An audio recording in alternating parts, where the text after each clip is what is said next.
Should we talk about Gareth Southgate's squad? It's going to be announced this week. It's going to be live on talkSPORT. I reckon I can name the starting 11 for Gareth Southgate, and this is not my 11. I think he's a creature of habit, and I just think the front line is going to be Saka, Sterling, Kane.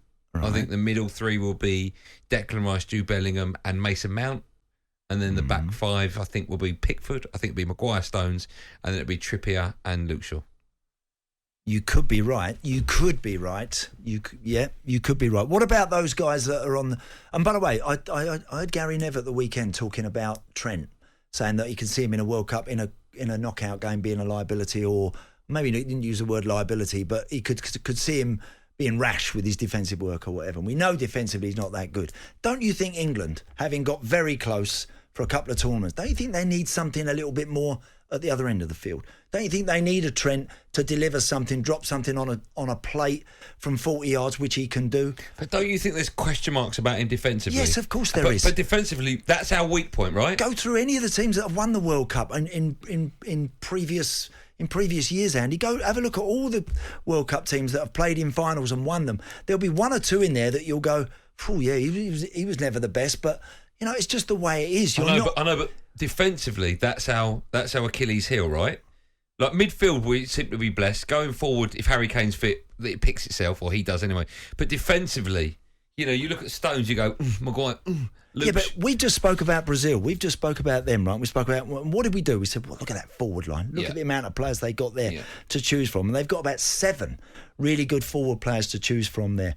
They've still taken Dani Alves. I don't know if Dani Alves will play. They've got Danilo, and they've got Alex Telles, Alexandro. They've got people like that. So he probably won't. But in the past, they've had people that could maybe win you a game from that position, providing a bit of magic, providing a bit of brilliance. Trent can do that. I think everyone's getting so hooked up. This is a guy that's won the Champions League.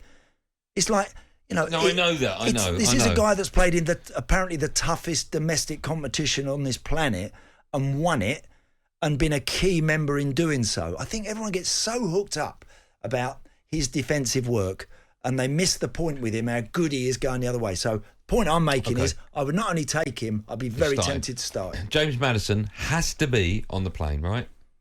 Well, I think he has to be on there because he's different, he's quite unique, he's got something about him, James, that he's got an incredible belief, I think. He's playing very confidently right now. He's got end product. He can get you a goal. Why would you not take him? Where's the downside? The downside for Gareth has been that he hasn't played him or used him or had a look at him up to now. And now you're chucking someone in literally, and I mean days, hours before you're going to go. That's the downside for Gareth. Does Gareth want that player sat there on the side and have the world calling for him when is that only going to complicate his issues, make his life harder? Is that only... Do you think if you were betting, you know, £1 of Townsend money? Yes. Do you think he's going to go? I do think because I don't think you can ignore how well he has been playing lately. I don't think he'll go. You don't think you'll take him? No. I would 100% take him, but I think I'm seeing the James Maddison that I've been seeing for the last 12 months. At some point in this tournament, England are going to be playing in a game, whether it's a group game or whether it's one of the knockouts. At some point, you're going to be playing in one. It's not quite happening. It isn't quite happening.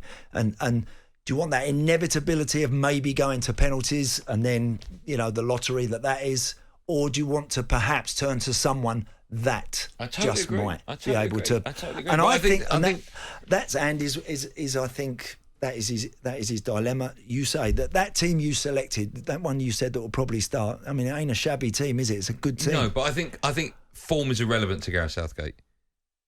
Well, I mean, it has to be, right? He's picking Harry Maguire. I'm not picking on Harry Maguire, but Harry Maguire's not getting game time for Man United. That's a very dangerous scenario for me to play. He'll start Harry Maguire because he's got his favourites. talkSPORT Drive with Andy Goldstein. Monday to Friday afternoon from 4 on AM, on DAB, via the talkSPORT app and on your smart speaker. talkSPORT.